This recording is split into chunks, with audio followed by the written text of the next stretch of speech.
Umani ng batikos ang gluta drip session ni Mariel Padilla sa loob mismo ng Senado. Sa isang Instagram post na nakadelete na ngayon, ipinakita ni Padilla na nagpag-gluta drip siya habang nasa opisina ng asawang si Senador Robin Padilla. Ayon kay Senate Committee on Ethics and Privileges Chairperson Senator Nancy Binay, bagamat hindi miyembro ng Senado si Mariel, kailangan daw itong siliping mabuti dahil may kaugnayan niya ito sa integridad at reputasyon ng Senado pati sa kalusugan. Nakababahala rin niya ang IV procedure ni Padilla dahil ginawa ito nang walang abiso mula sa klinik ng Senado. Ayon kay Binay, mismong DOH at FDA na raw ang nagsabing bawal at hindi ligtas gumamit ng gluta drip. Sinusubukan pa ng GMA Integrated News na makuha ang panig ni Mariel. Ang asawa naman niya si Senator Robin Padilla natatawa raw sa issue. Pero sa isang statement, humingi rin siya ng paumanhin kung may nakita man daw na masama sa post ng kanyang asawa. Wala raw intensyong mambastos. Binulabog umano ng malalakas na katok kapag madaling araw ang ilang residente ng Bayambang, Pangasinan. At dahil dyan, nangamba sila sa kanilang seguridad kasabay ng mga kumalat na kwento sa social media. Saksi, si Claire Lacanilao ng GMA Regional TV, 1 North Central Luzon. May kakaibang pinangangambahan ang mga residente sa bayan ng Bayambang, Pangasinan. Kwento ng 49 anyos na si Maria, di niya tunay na pangalan, dakong 3:00 ng madaling araw habang natutulog ang kanyang pamilya. Binulabog daw sila ng malakas na katok sa pinto. Ginising ko yung anak ko na grade 4 para tignan, pero hindi siya tumayo agad, ma'am. Nung lumabas siya, tapos binuksan niya, sabi niya walang tao. Bilang pag-iingat, naglagay na sila ng karagdagang lock sa kani-kanilang mga pinto. Takot din ang naramdaman ng 73 anyos na si Rodolfo nang magising sa malakas na katok ng pinto, dakong 3:00 ng madaling araw. Natakot nga ho. Dahil baka may masamang intensyon, buksan na yung pinto.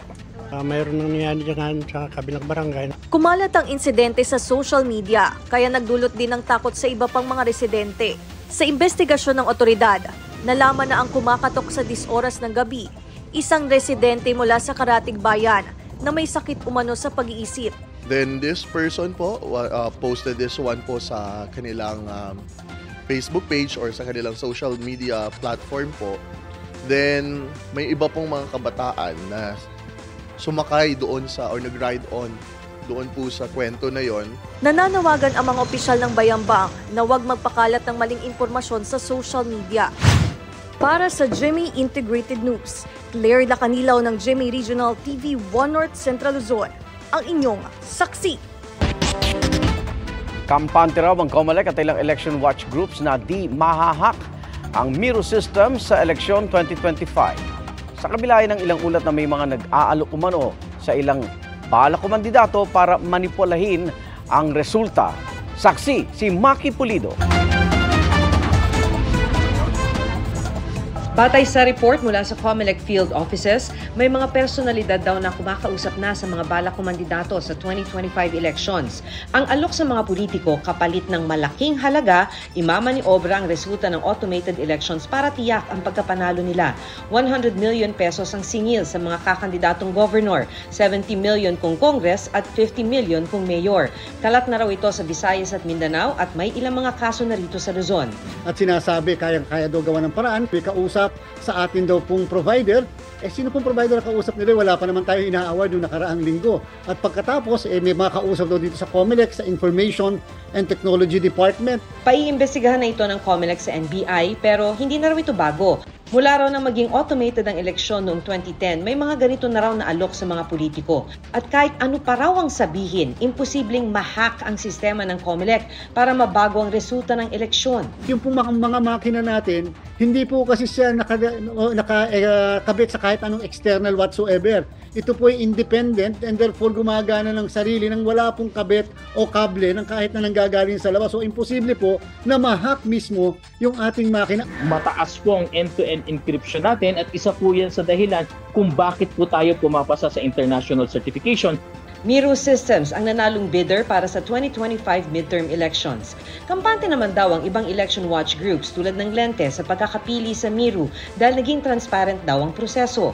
Kampante kami dito sa security, accessibility at efficiency ng Miro systems. Kampante kami kasi meron pa ring safeguard dun sa proseso na in place. Pero sana, sabi ng NAMFREL, isa publiko ang mga dokumento kaugnay sa investigasyon ng COMELEC sa mga question sa performance ng makina ng Miro sa mga eleksyon sa ibang bansa.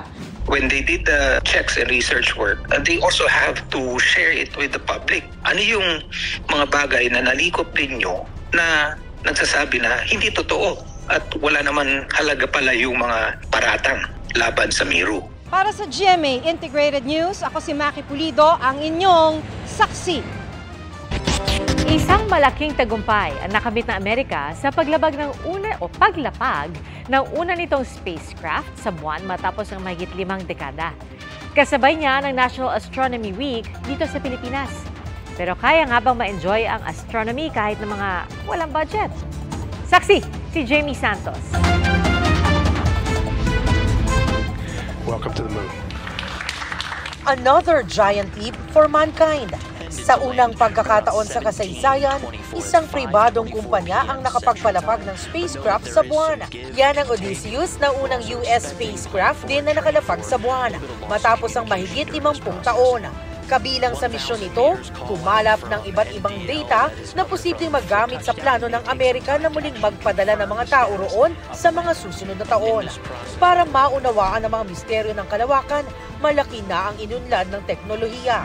Kabilang dyan ang mga makabagong kagamitan tulad ng James Webb Space Telescope na nilaunch noong 2021. Pero kahit dito sa Pilipinas, buhay ang interes sa astronomy. Ngayong National Astronomy Week, libreng masisilayan ang mga bituin, planeta at iba pa sa Pag-asa Astronomical Observatory. Maging ang pagbisita sa planetarium. Bagaman sa pagbabago raw ng panahon na nagdulot ng light at air pollution, maaari pa rin naman daw ituloy ang interes sa stargazing. Ang nagiging problema lang natin dito yung mga constellations. Hindi na natin sila medyo nakikita. So mas maganda kung nasa province tayo, nasa beaches, sa mga bundok. Ayun, kitang-kita natin yung mga constellations. Ilang enthusiast nga ang inabutan namin sa observatory na minamasdan ang buwan at ang planetang Jupiter. Parang nakaka-humble po siya kasi we're part of something bigger and ayun po parang ang ganda ng creation ni God. Ang isang nakilala ko sa observatory may dala pang sariling telescope. Nitong pandemic daw nagsimula ang kanyang interes sa astronomy at stargazing. I would think of it as something you would want to explore. It's like something you're curious about. Especially that the mind is always curious. Buti na lang daw sinuportahan siya ng kanyang pamilya sa kanyang interes kasi mahal na hobby ang stargazing. This telescope is like 26,000 pesos. And that's like a discounted price. It's quite an investment if you really want to dedicate yourself in astronomy as a hobby and as a career. Pero para kay Pag-asa Astronomical Observatory Weather Specialist Alan Alcaraz, pwede naman di mahal ang hobby. Meron naman po kayong mabibili ng mga maliliit na telescope, no? Sa online, sa mga department stores. Kung hobby lang naman, hindi naman ganun kamahal. Pumunta na lang po kayo rito. Libre. Pero kung hindi naman, 25 pesos per head lang naman tayo. Para sa GMA Integrated News, Jamie Santos ang inyong saksi. Mga kapuso, sama-sama tayong maging saksi. Mag-subscribe sa GMA Integrated News sa YouTube at para sa mga kapuso abroad, samahan niyo kami sa GMA Pinoy TV at sa www.gmanews.tv.